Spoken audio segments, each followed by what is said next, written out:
Welcome to A Voice and Beyond. Today we have quite a hero in our presence. We have Brian Johnson. How are you, Brian? Marissa, I'm doing great. How are you? And thank you for having me here. Oh, look, I feel that I'm in the presence of someone amazing. Your bio is incredible, and I feel very privileged having you on the show. I've read that you're 50% philosopher, 50% CEO, and 101% committed to creating a world in which 51% of humanity is flourishing by the year 2051. And judging by the work that you're doing, I can see that you're really trying to fulfill that mission. You're the founder and CEO of Heroic Public Benefit Corporation, a social training platform, and author of Arete, Active, Activate Your Heroic Potential, which I have here. Thank you. Your YouTube channel has had over 20 million views from over 225,000 subscribers, while your podcast, Heroic with Brian Johnson, launched as the #1 podcast on iTunes and has featured as the #1 health podcast and has over 15 million downloads. You're also featured in a documentary alongside people such as Deepak Chopra. That is all amazing. Wow. Do you have time to sleep? That's my #1 priority, Marissa. I'm in bed for 9 to 10 hours a night. We put the kids in to bed at 7, an hour and a half after the sun sets here in the winter outside of Austin. I'm in bed. My wife and I are going to bed last night like 7:15. So, sleep is my #1. It's my superpower. But yeah, I like to obviously committed to working hard, but trying to integrate my life, and it all starts with energy. So yeah. It does. It does. And I'm glad you talked about sleep, because that's something that we all seem to be neglecting at the moment. They say that what we're in the midst of a sleep deprivation crisis globally, but we'll talk about some of these important things later on in the interview. I really am fascinated to learn more about your journey with the work that you're doing. What inspired this work? How have you come to do this work, and what is your why for doing it? Yeah, I've always been passionate about understanding what it is that makes truly extraordinary people great, and who live, really noble, heroic lives. And there's kind of a long story to it and the short story to it, but I've just always been passionate about that and have been obsessed about integrating ancient wisdom, modern science, and practical tools, and have spent the better part of the last 25 years when I wasn't building and selling a couple of businesses, just trying to figure that out. Yes, was there something in your own personal story that led you to this path? Because everyone has a story. I find what I love fascinating when I interview people is their own personal journey that has taken them to this work, to the work that they're doing. I think every good story starts, at least for me, it started with pain, just the suffering, the challenges. Youngest of five, kids, lower middle class, Catholic, super conservative family. My father struggled with alcohol. His father struggled with alcohol and ended his own life. So experienced a lot of pain in that kind of family of origin, experienced my own challenges. At one point, 25 years ago, I'm thinking about ending my own life. Had the Wow. same intensity, the same passion, but none of these the skills that I've now kind of, or the wisdom that I have studied over the last 25 years. And it's just been an obsession, just to try to figure out what is it that makes not only the great people great, but a truly meaningful, deeply joyful life. And yeah, so that has absolutely influenced me. And I'll Mm. pause. A lot of different ways we can go from there. Yes, you have the wall behind you with some of those amazing philosophers and some very inspiring people. When you were at that point that you were so low, and a lot of people, when they get to that point, they find that there's no light at the end of the tunnel. But for you, obviously, you discovered this greatness and you built the wall of greatness. How did you come to find these people? Did you go to a library one day, or did you hear something that inspired you? Because perhaps then you can help other people who are in the same situation that you were in at that time. Yeah, it's a great question. I think it was a constellation of a lot of things, but yeah, I spent a lot of time in libraries, spent a lot of time studying, and the very first book I ever read was called Seven Habits of Highly Effective People by Stephen Yes. Covey. The idea that I could actually, change my life was deeply meaningful. But for me, the depth of my despair at that stage of my life came after dropping out of law school.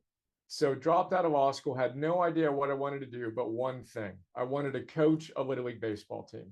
So that's what I did. I'm 23, 24 years old, had a lot more hair, Marissa. And that was all I wanted to do, is to work with these kids. And as it turned out, when I was working with these kids, I had an idea. This is, almost, how long ago was that? Time flies, we're having fun. Over 25 years ago, right? That every single one of these teams would be using the web, the internet, for everything in a matter of time. And I wound up creating a business that I never could have imagined out of that. So that idea of Joseph Campbell's follow your bliss at any given moment, if we slow down and think about it, there's usually something that can inspire us. We'll follow that. Campbell says, when you lose your bliss, your job is to find it. Find that thing that gets you, however excited, even in the midst of the despair I felt, there was that one little kindling of passion that I had the courage to follow. And then that led to another thing and one thing, another thing. And I never could have imagined what came out of that. I wound up creating a business that, we won a business plan competition at UCLA's business school. I wound up hiring the CEO of Adidas to replace me at 25 years old. And I hired the law firm I would have wanted to work for before I would have graduated from law school. But I never could have imagined that when I stepped out and made that decision, which was incredibly challenging. So I think that was an important thing for me. But more than anything, if I could go back to that version of myself, I'd tell that version of me that the experience of feeling the pain and the uncertainty that I was feeling is normal. I thought something was wrong with me. I thought I was the only one who was experiencing that. So then I would have taught that version of me to focus on the basic fundamentals: eating, moving, sleeping, these basic things that plug us into something bigger than ourselves, so we have the mental clarity and the psychological confidence to do the things we feel called to do. That's now a very long answer to your short question, but those are some of the things that I did then, and then this is my entire life. So now I work with some of the most elite performers in the corporate world, in the military, in sports, have helped and been blessed to receive feedback from people that, who didn't know if they wanted to live another day, who found meaning and purpose in the same exact body of work. So that's kind of the Yes. constellation of what's led me here. Yes. Two things I picked up from that, especially. One was listening to your gut feeling. And it's like listening to if there's something that feels right, to pursue it. And quite often our brains get in the way of that. We don't follow our intuition because we talk ourselves out of things, don't we? We do. And I mean, you want to balance both, I think, the intuition and the rational, but when and you have a deep insight that you have ideally pushed through the rational lens. I'm not against, and I'm actually a big advocate of checking that against reality and seeing, all right, well, what do you want? Perfect. What might get in the way of you getting that? What's your plan to go get it? And then being willing to go pay the price to get it. So for me, it's a yes and, but I think that oftentimes we're either too afraid to take the risk, or, to put it bluntly, we're too lazy to do the hard work. And I think we're able to get clarity on what we really want. We trust that. And then we do the hard work to make that a reality. We're still not guaranteed success. Joseph Campbell says, when you follow your bliss, there's an opportunity to get bliss. There's also an opportunity to experience a fiasco, but that's a good life. Then you realize that's part of the process. You learn and you carry on, Yeah. So that inner voice that you're talking about, is that not your intuition? What do you describe that in, or what do you perceive that inner voice to be? Well, I have a lot of inner voices, some of which are more helpful than others. But yeah, I think there's a wise, intuitive, um, uh, bigger, higher version of ourselves. I would call that my daimon, my guiding spirit, is the word the ancient Greeks used. The ancient Romans called your daimon your genius. They Mm. said that everyone had a genius, a guiding spirit, right? One wasn't a genius. Everyone had that guiding spirit. So yeah, I think that that voice is always present. And this is my number one practice, is how can I more consistently connect with it? And then I've got 50 other voices, some of which are more or less helpful. But I think quieting down, creating the stillness and the clarity such that we can connect to that wise best version of ourselves, and then listen, and then be willing to make decisions, take action, take risks, get data. Some of it will work, some of it won't, and continue to do our best to learn in the process, right? Yes, yes. And the work that you're doing, you have also raised in excess of $250 million, sorry, $25 million through I'd love to have crowdfunding. that extra 225 million, Marissa. That would help me right now. Uh, Actually, and could I take 10% of that? I would be let's happy. go. Yes, please help me raise the money. Maybe we could do this together. Let's join forces and make $250 million. But you did that through crowdfunding, and you made crowdfunding history. How on earth did you do that? Was that another voice telling you this is what you needed to do? And what was the funding for? It's a good question. And it's actually, there's the answer is yeah, there were two moments, kind of epiphany moments for me. But like I said, I've spent half of the last 25 years as a founder CEO, the other half as a philosopher, reading, writing, and Mhm. teaching. As a philosopher, I worked with a lot of people at this stage, and been blessed to help a lot of people, including coaches we've trained, etc. And then on election night 2020, woke up in the US, woke up in the middle of the night, politics aside, and I had a epiphanal moment of my background was social technology. So I had built and sold platforms like Facebook before Facebook. And I had been Wow. waiting for a very long time for someone to create an alternative to Facebook, that was grounded in more of these virtuous ideals and less of the attention economy.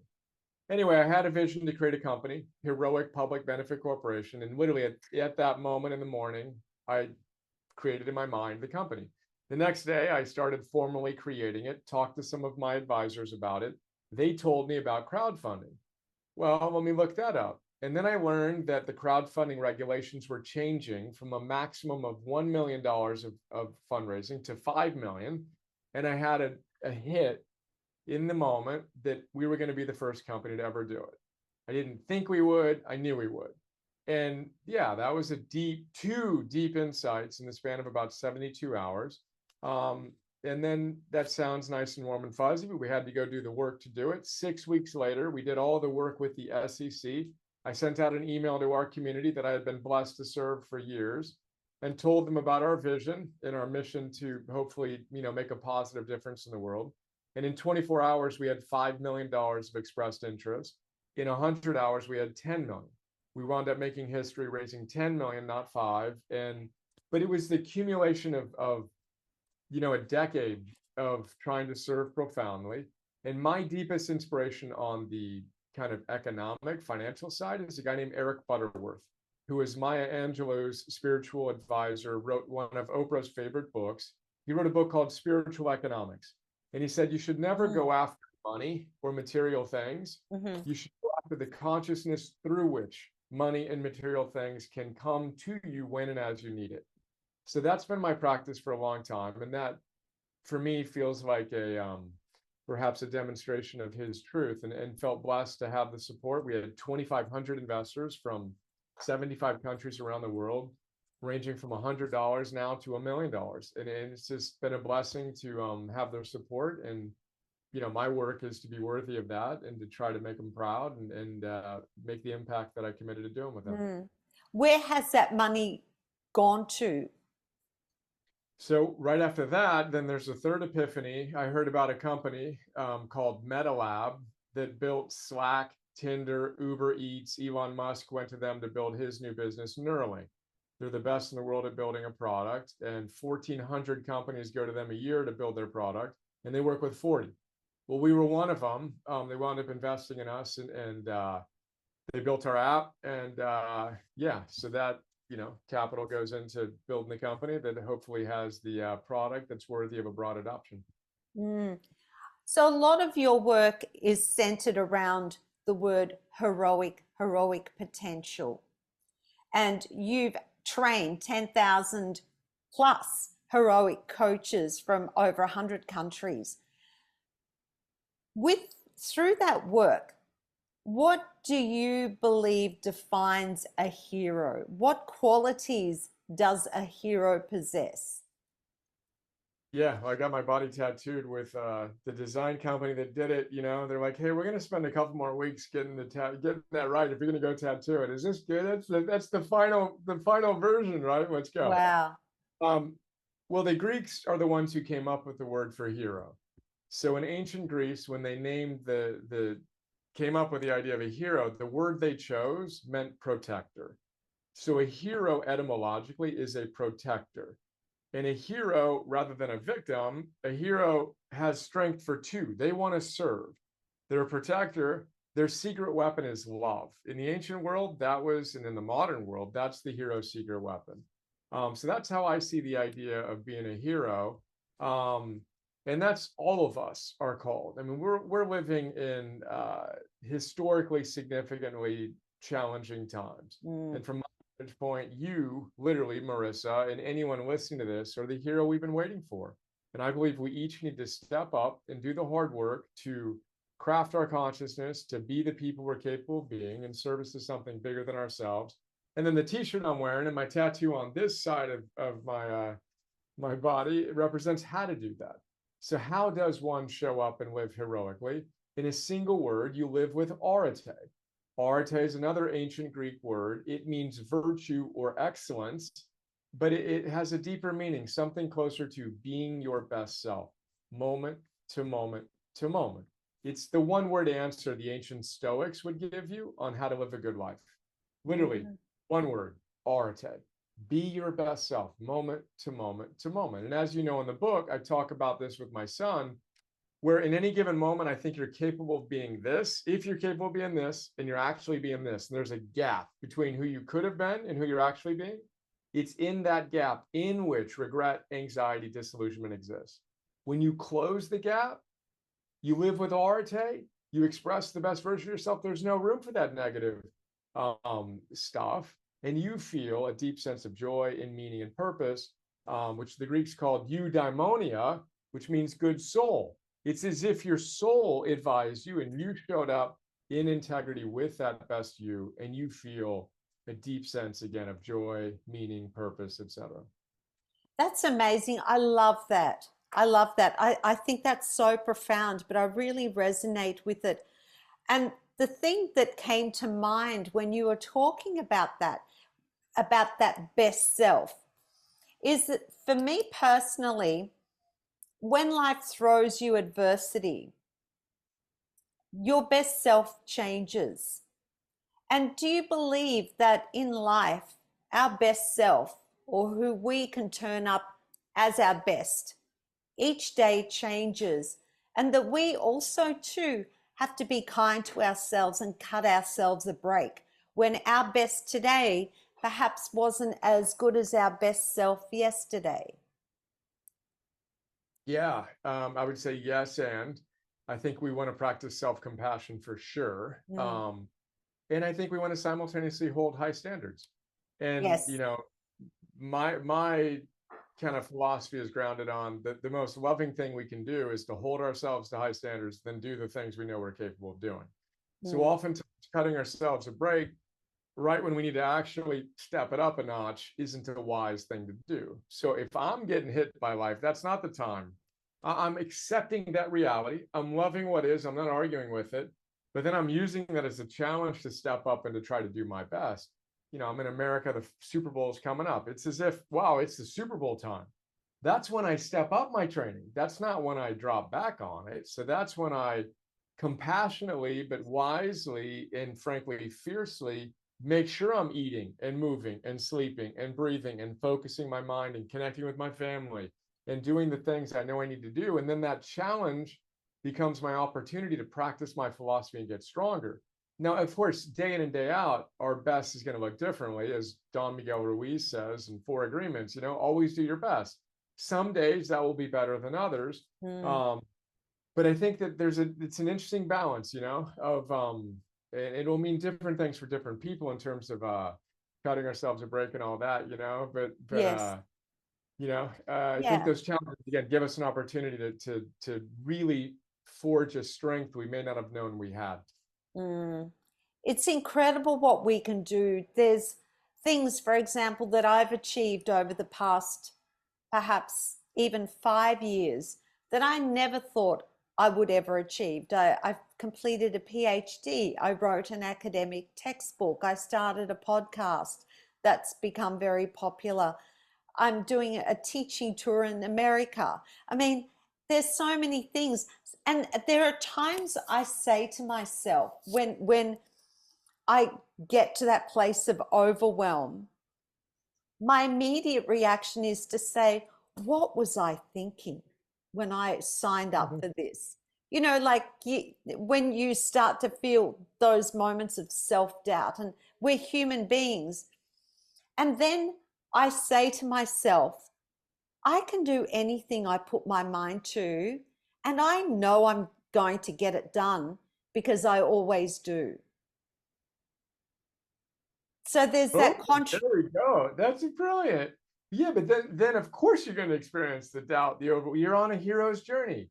Heroes face dragons on heroes' journeys. Those are scary. They're not sidestepping lizards. Now, the more reps we go through, the more you do what you did, which is, well, I'm good. I've tamed that dragon. I can jump on it and ride it now. This fear is a sign that I'm doing the right thing, not the wrong thing. It's a sign that I'm willing to take risks, and I have what it takes. But yeah, I mean, that's what we admire in the heroes we admire, is they're willing to take wise risks. Then they show up in the face of the fear. That's what courage is: willingness to act in the presence of fear. Fear's never going to go away. And when we take on more challenges and more risks, we're going to feel more of that. But you get reps in, like you're going to the spiritual gym and you realize, oh, wait, I can lift that weight. We're good. And this is it. And this is why when life hits us, we want to be mindful. That's the time to slow down, shake it out, and lift the weights. And if you, quote, give yourself a break and you walk out of the gym, you lost the opportunity to get stronger. But what you're describing is exactly, in my mind, how we want to approach it. Bring it on is the mantra that, Yes. scientists advise, my coach, Phil Stutz. It's one of the big things that we talk about a lot of, no, let me lean in. Let me approach my challenges rather than avoid them. That's what healthy, flourishing, heroic people do. I love that you talked about the gym and those reps, because I feel that, and my way of thinking about courage is that it's like a muscle, and the way that you build muscle is through repetition.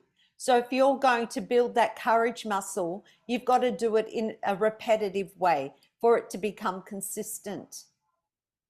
100%. And you got to lift just a little bit more than you're comfortable lifting. You don't want Yes. to lift light of a weight. You don't want to lift too heavy. You want to find that edge. But if you keep on doing that, you'll get stronger and stronger and stronger. And then every moment where you feel a little bit of that overwhelm or doubt or anxiety, whatever we all feel in our own idiosyncratic ways, we want to lean in. That's an opportunity to get a little bit stronger, whether it's in our dialogue right now. There are moments where we're like, am I going to say that? Yeah, I'll say that. All right. Infinite potential exists outside of your comfort zone. How does it feel when you leave your comfort zone? By definition, it feels uncomfortable. So then we want to get comfortable being uncomfortable, which we all know, but then you got to practice it. So when you feel that, it's lean in, bring it on. This is a good thing. It's not a sign something's wrong with me. It's a sign something's right with how I'm pursuing my goals, and I'm supposed to feel this. Now let me practice. So let me get stronger. I'm in the gym.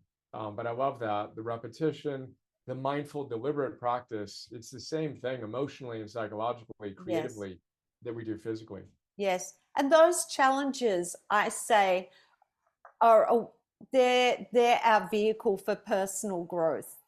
And when life throws you a whole bunch of challenges at the one time, it's life fast tracking your personal growth. Lucky you. Let's go. Yeah. I actually think about a lot of stuff. I have, I've been on a very kind of philosophical journey now for a number of years because of the obstacles that have come my way in life. It forces you to think.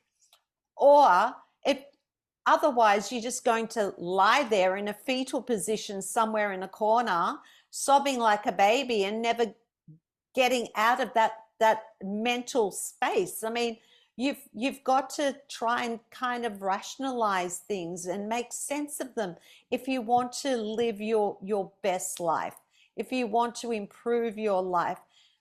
You have to develop that mindset around the way life behaves itself around you, and the way that you can live your life and lean into these things that happen to you on that life journey. But Amen. yeah, but let's talk about your book, and thank you so much for sending me a copy. I love the way you've written this. I mean, this is a fat book. I mean, it is a very big book, Brian. But having said that, it is so easy to digest. Hmm. There's each chapter is only like a little page or two, but they're just thoughts and opinions, and it's a story. So, in your book, you talk about the most common challenges that people face today, and you talk about how we can navigate life's complexities and those challenges. What do you believe are the greatest challenges that we face today as a society or as humans? And how do we overcome those obstacles? Yeah, I think the ultimate kind of challenge, if you will, and call that we all have is to express the best version of ourselves. And simply recognizing that that's the ultimate game is the first objective in the book. Most of us have been seduced to believe that the game to play is chasing fame and wealth and hotness, all the extrinsic variables. Mhm. Um, it in and of themselves aren't going to create a happy life. So simply stepping back from that and realizing that Krishnamurti said it is no measure of health or well-being to be well adjusted to a profoundly sick society. So in a society in which the vast majority of individuals are struggling, whether with a chronic disease or a mental health challenge, you want to step back and go, wait, maybe I need to do things a little bit differently. So Mm. simply recognizing the first challenge is recognizing that the ultimate game is to show up and do the things we're talking about right now. Live with virtue, live with arte, be your best self in service to something bigger than yourself. And what would a life of deep meaning and purpose look like for you?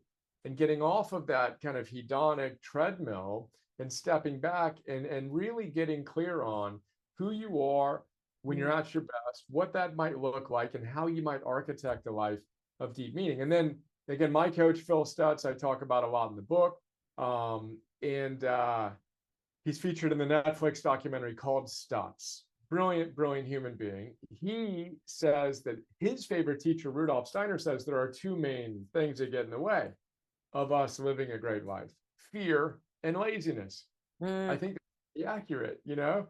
So it's that fear of, oh, I don't know if I can handle all that, those challenges, and then the laziness of, I don't know if I'm going to do that works. Let me just numb myself. Let me go scroll through Instagram a little more, or let me go watch that Netflix show, or let me go to the liquor store, whatever it is that we do to avoid that fundamental need. Abraham Maslow comes to mind as well, on my wall back there too.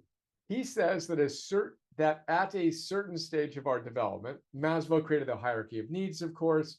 And anyone this far into this conversation is this far in their development. You've gone up the hierarchy of needs. You have enough abundance of time and resources to be here with us today, then the need for you to actualize your potential is as real as your need to breathe. And to the extent you're not, you're going to suffer. So you want to pay attention to that. And then again, lots of things we can talk about, but that's the whole book, is how do you more consistently express the best version of yourself? And this has been the theme of all ancient wisdom and faith traditions. It's what modern science and the positive psychology world has been studying. And what the book does in these little micro chapters to help us get different distinctions about them. You and I are so much on the same page. When you were speaking, this is something that I've actually been thinking a lot about over the last week, about essentially, forgive me if I'm incorrect and you can pull me up on it.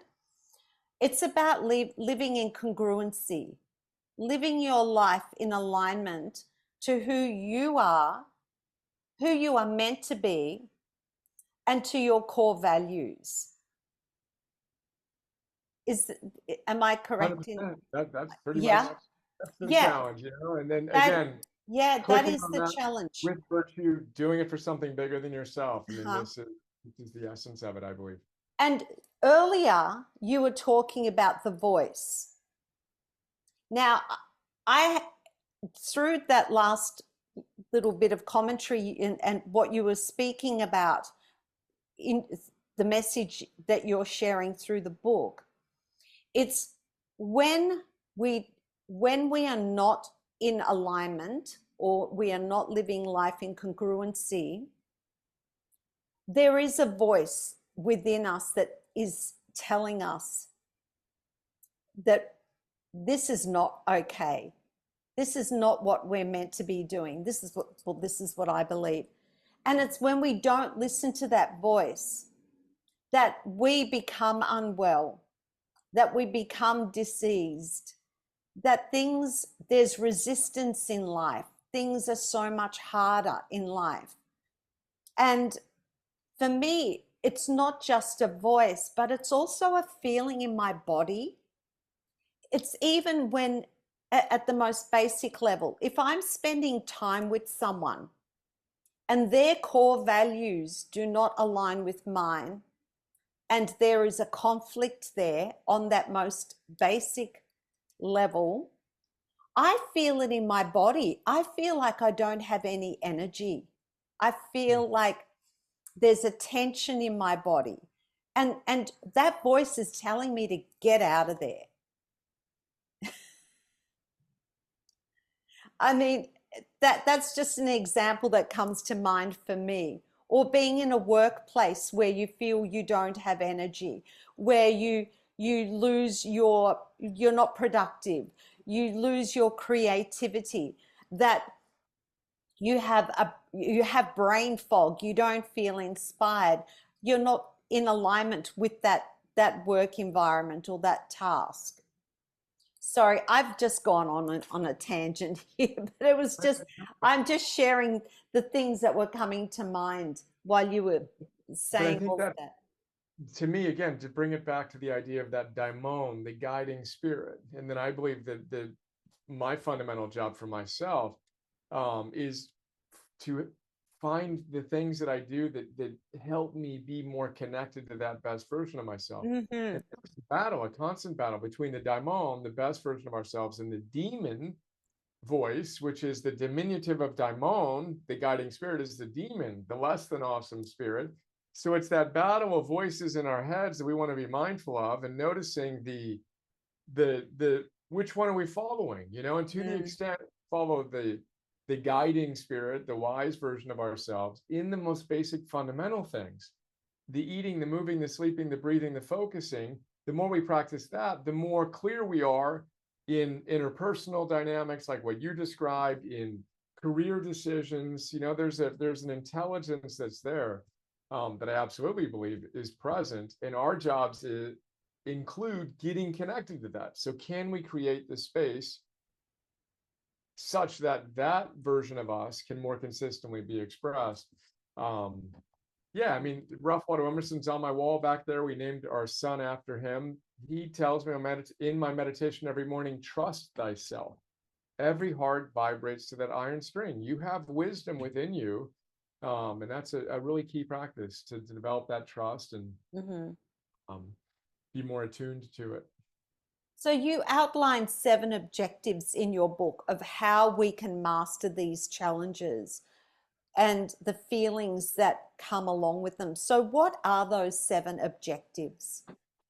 Yeah, so we talked about the first objective, which is you got to know the ultimate game. The ultimate game, again, is to be your best self in service to something bigger than yourself, to live with virtue, etc. Close the gap. The second objective is forging anti-fragile confidence. You want to develop confidence means intense trust. To be anti-fragile is to use life's challenges to get stronger. You can be fragile and break when life hits you. You can be resilient, which means you can handle more stress, then you break down, then you bounce back. But what if you were the opposite of fragile? What if when you got hit by life, you got stronger? That's anti-fragile. Rule number one of a good hero's journey is it's supposed to be hard. And again, the more you go through the reps, the easier it gets and the more gracefully you navigate challenges. But if you want to get rid of all challenges, you just got rid of all meaning. That's when we grow, etc. That's objective 2. The third objective is to simplify self-development into what we call the big 3. So Freud said a good life comes down to your work and your love. If you get those right, you're living a good life. To which I say yes, and if your energy isn't great because of poor lifestyle choices, good luck. We call that the big 3: energy, work, and love. And we help you systematically get clarity on that. The fourth objective, briefly, is to make today a masterpiece. You can't set New Year's resolutions, be excited for a day or 5, and then forget them until next New Year's. You got to make today a masterpiece and then today a masterpiece. Today's the day. The fifth objective is the art and science of behavioral change.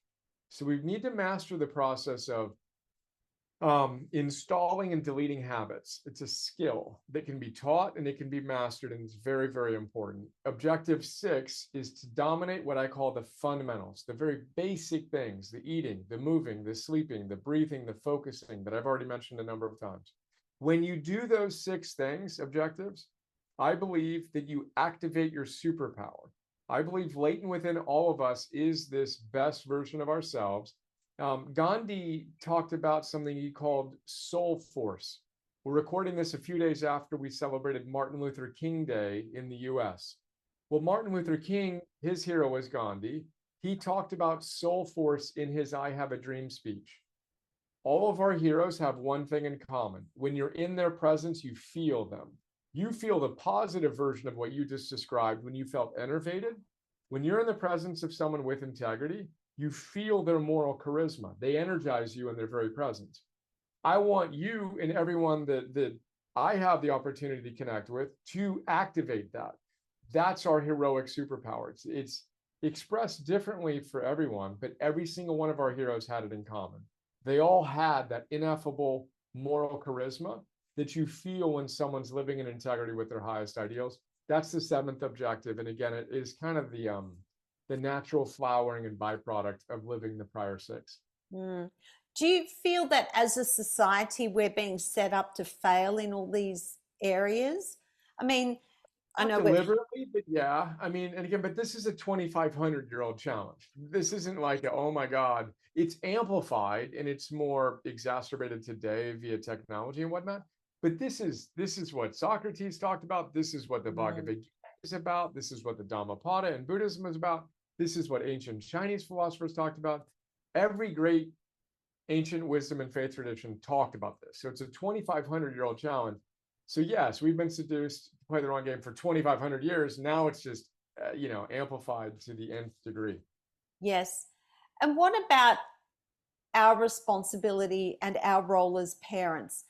In your book, you start off with a story about Emerson, your son, who didn't want to go to a chess game because he knew he was going to lose the chess game. And then the story becomes, it moves on from there.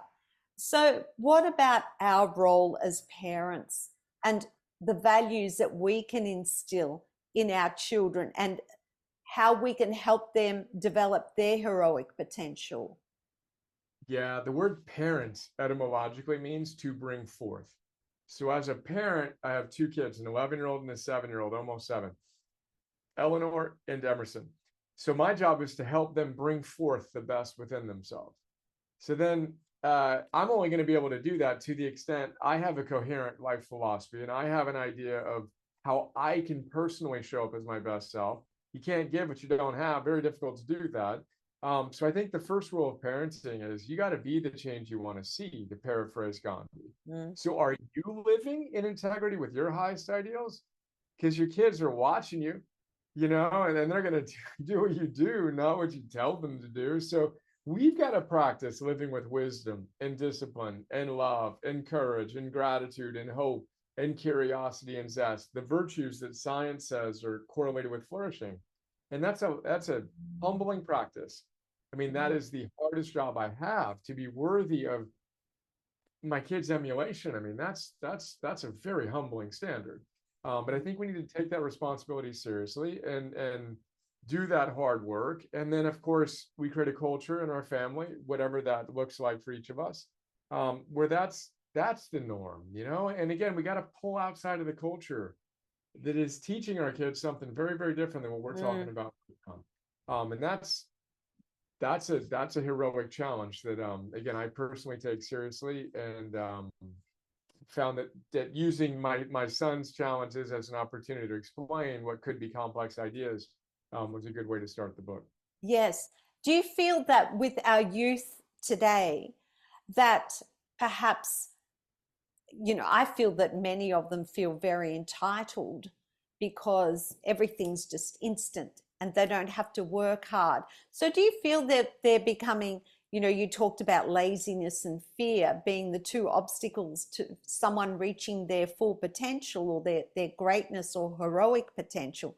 Do you feel that the youth of today are being set up for failure because of lifestyle, because of parenting these days? There's a lot of helicopter parents because everything is so instant. They don't have to work for things. I mean, even they want to contact someone, they just get on a phone and send a message. Whereas when I was growing up, you had to call their house, and maybe go through their parents. Sorry? Find the zero and dial that thing all the way over. Yeah, I Yeah, got you. exactly.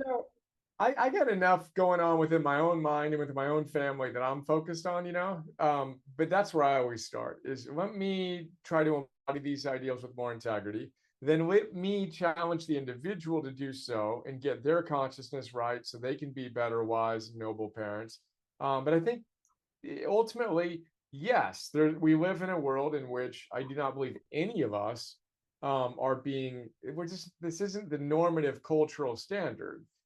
It could have been in a different trajectory in our world, but I think each of us needs to slow down, unplug, do the hard work to craft our own meaningful philosophy, and then live in integrity with that, and then create a community of individuals such that together we can make a significant difference. But I dedicate the book to my wife, to the reader, of course, the hero we've been waiting for, to my wife, to my kids, but then to other parents and their kids. Like, this is what gets me most excited, is the family units coming together. And the most positive feedback I've gotten on the book is parents who read it with their kids, or kids, 11, 12-year-old kids who have stolen the book from their parents and stayed up late reading it. And that short form, conversational style has lent itself to that. But yeah, I think, again, we live in remarkable times, but the fundamental challenge is 2,500 years old that's just exacerbated. And the solution to it is not abstract. It's concrete. It's me. It's you. It's the individual listening to this or watching this. And it's easier to abstract it than it is to do the hard work and look in the mirror and figure out what you, the listener, needs to do today to be a better person, to be a better parent. And that's exciting for me, because that responsibility, that agency, we need to really seize, and show up like we mean it, You talked about energy. I just want to quickly touch on, because I talk about the meds. You know, that's how I frame the important things in life: mindfulness or meditation, E, exercise, D, diet, S, sleep. So, and you touched on those. So, what should they look like in someone's life? I love it. Meds. So then meditation, exercise, diet, and sleep. So I say the exact same thing, only I say eating, moving, sleeping. I think breathing is an important thing. And then focusing transcends and includes meditation. So that's kind of my 5 fundamentals, which map over your meds. I mean, practically speaking, for me, sleep is the foundation of well-being. So that's my number one fundamental. If you are not getting 7 hours of sleep per night, and not 7 hours in bed, 7 hours of sleep. And if you're 90% efficient, meaning you're in bed for 8 hours and you get 7 hours of sleep, you're winning. That's a very good efficiency. So you need 7 hours of sleep per night if you believe the science that I believe. If you're Yes. not getting that, the fastest way to change your life is to get that. And then prioritize your life such that you're getting that. I'm a different person on less than an optimal amount of sleep. And then, you know, movement, we all know. Yeah, movement, we all know that John Rady out of Harvard says exercise is like taking a little bit of Ritalin and a little bit of Prozac. Tal Ben-Shahar, who taught the largest class in Harvard, says any day you don't move or exercise is like taking a depressant. And then nutrition is obviously, you know, profound variable in our psychological and overall well-being. And then, yeah, meditation. Can you put your attention where you want, when you want, for how long you want? That's the thing that frightens me the most with the next generation. They have no ability to do anything other than stare at a screen. Now, I'm exaggerating to make the point, but that's scary. And when you don't have time or the ability to step back and create the mental space, you can't process, you know, the stimuli that we're bombarded with. Yeah, but we're fully aligned, obviously, on all of those things, and it's Mm. exciting to see how we can get and generate when we start focusing on them. Mhm. You know, when you saying you're exaggerating about screen time, well, I know I've read somewhere, and I think Jay Shetty talks about this, that the average American watches 4 hours of TV a day, which over a lifetime, and if you average that out over the average lifespan of a human being, turns out it's about 13 years of life is spent Yeah, I was just doing the watching. math. 1,000 hours a year, you know, 80 years, 80,000 hours. I Yeah, mean, that's just it's insane.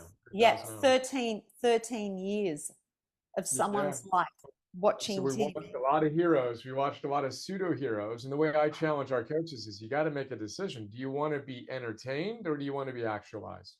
And Mm. that's a fundamental decision. And oh, I don't have time to sleep. Well, let me follow you around tonight. What are you doing from 8, 9, 10, 11, 12, 1? And making the connection and seeing that extra hour of sleep is going to give you that energy to show up tomorrow with more vitality and zest and clarity and all the other things.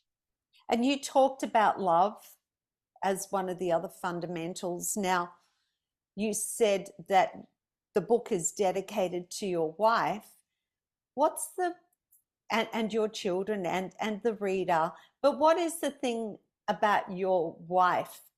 What qualities does she possess that you absolutely love? No, what a great question. There are a lot of things I admire about my wife. She is an extraordinary human being. So, yeah, I'm going back 18 years. What arises for me, and she's behind me, so I was gonna actually step back. So I've got, Oh, she's right, beautiful. I've got my wife behind me, which is gives me tears in my eyes, a beautiful representation of all that she does. I'm out here talking to you. You know, we homeschool our 2 kids. She 2 natural births at home, and she's way more heroic than I am. No one will ever know it, you know, but yeah, she's an extraordinary human being who makes me a better man. And the work that you're doing on yourself, obviously, you're on a journey of personal growth each and every day. You're wanting to become a better human being. You're doing that work on yourself. How important to you and to your relationship is it that she's doing the work on herself as well? she's as intense as I am. I didn't get to the story, but she was told by her family, "You're never going to find anybody that's as intense as you are," you know. So she's even more intensely committed to these ideas than I am, if that's possible. But we're kind of right there. But So yeah, I think. you are in alignment. Yeah, and I think again that's one of the big challenges I get in my work is, oh, what do I do with my spouse who isn't as into that? And that I always come back to focus on, play your role well, do your thing, and longer chat. But I'm blessed to be in a relationship with a woman who is as into this and pushes me in her own idiosyncratic way. Um, but that's what I think a good relationship is. Leo Buscaglia. So when we met one another, um, I was running a social platform before Facebook at the time. She found it. You talk about intuition. She found this website for whatever reason. Her friend told her about it, and she wanted to find out who the CEO of the company was. So she found my profile on it. MySpace was big at the time, so it's kind of like a Yes. MySpace. Yes. I had She a found MySpace. I got you. Yeah, yeah. This platform was called Zods, and she found my profile, and then you had the books that you liked. So she liked the books that I liked, and I liked a book called Love by Leo Buscaglia. Anyway, she finds my profile and she says to herself, "I'm going to marry this guy." Is literally what she says. And then she's producing an event at UCLA, and she's like, "We got to get this company to sponsor us." And she playfully says to her business partners, "Because I'm going to marry the CEO." And her business partner says, "Well, I know him. You want me to text him?" And he literally texts me. I have goosebumps right now. Anyway, long story short, she had moved from Chicago in the US, um, literally 5 blocks from my house when she came out to run that conference. So we met, first dates 18 hours long and 18 years ago. So you talk about intuition. That would be one of the things I admire in my wife.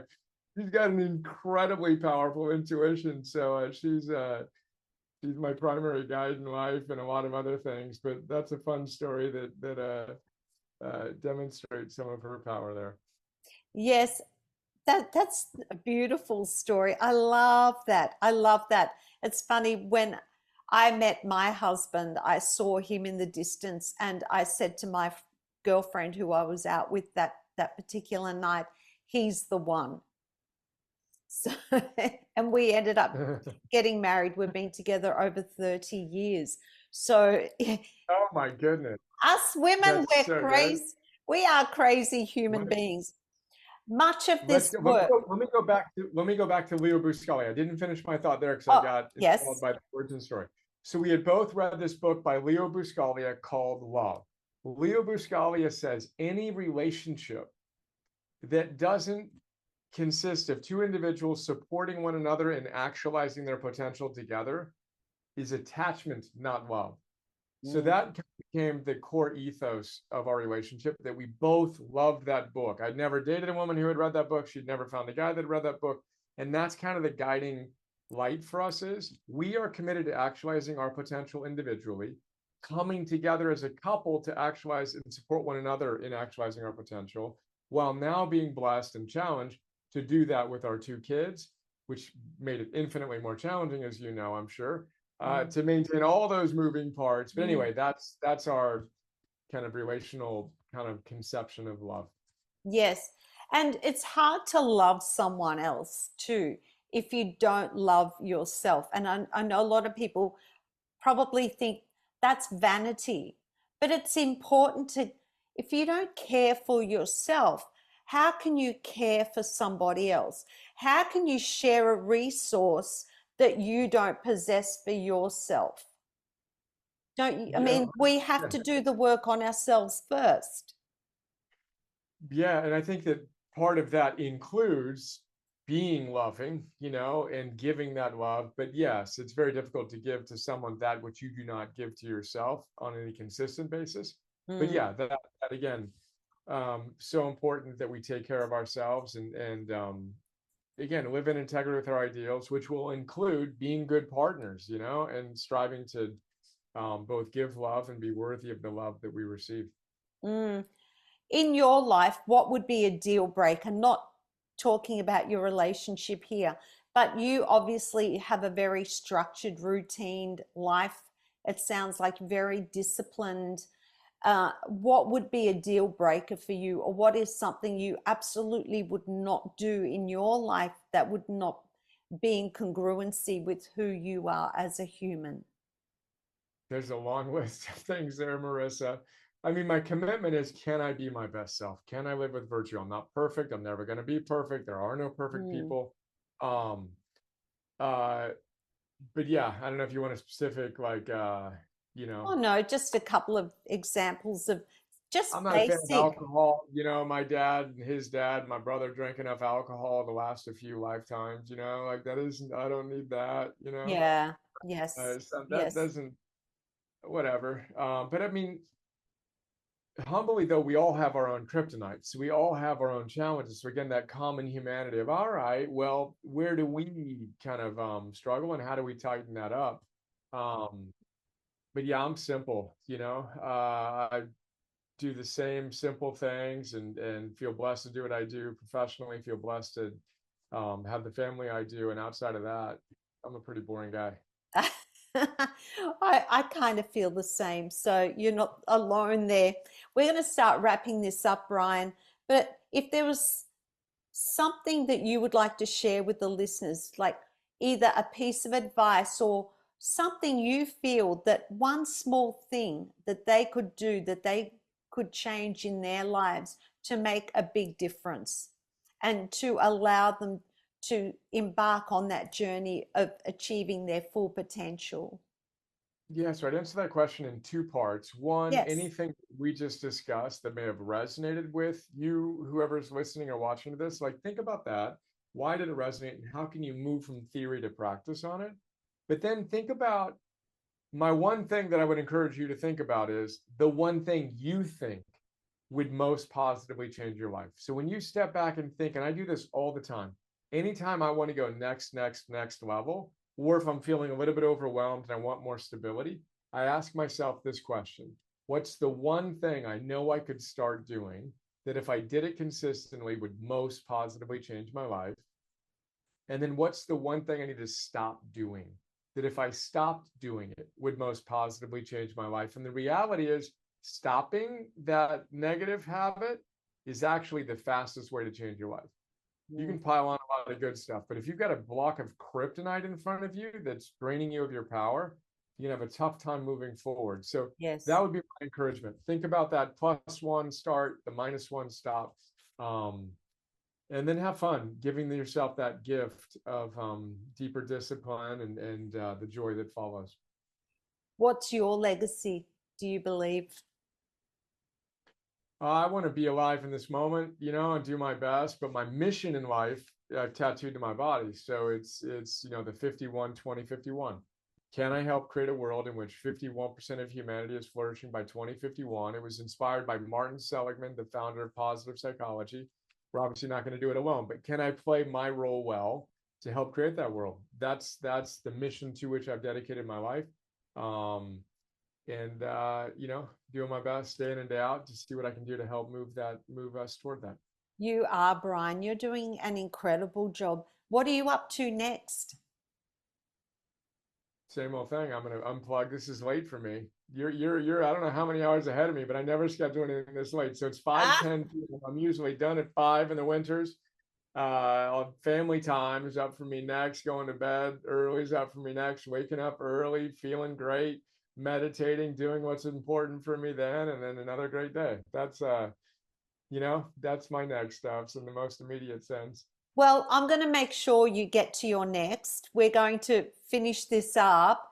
We're going to share all the links to you and your work, your book, your website in the show notes for our listeners to find you. I truly appreciate you. I appreciate the work that you're doing. So much of what you spoke about absolutely 100% resonated with me. It's a lot of the things that I think about in my life. They're things that I check in on consistently in my life. I don't always get it right. And now I try not to be hard on myself when I don't. It's just like, okay, we need to work on this now. Okay, check that you're doing okay there. This thing here, no, we've got to step it up. So Mhm. 100%, I resonated with what you spoke about.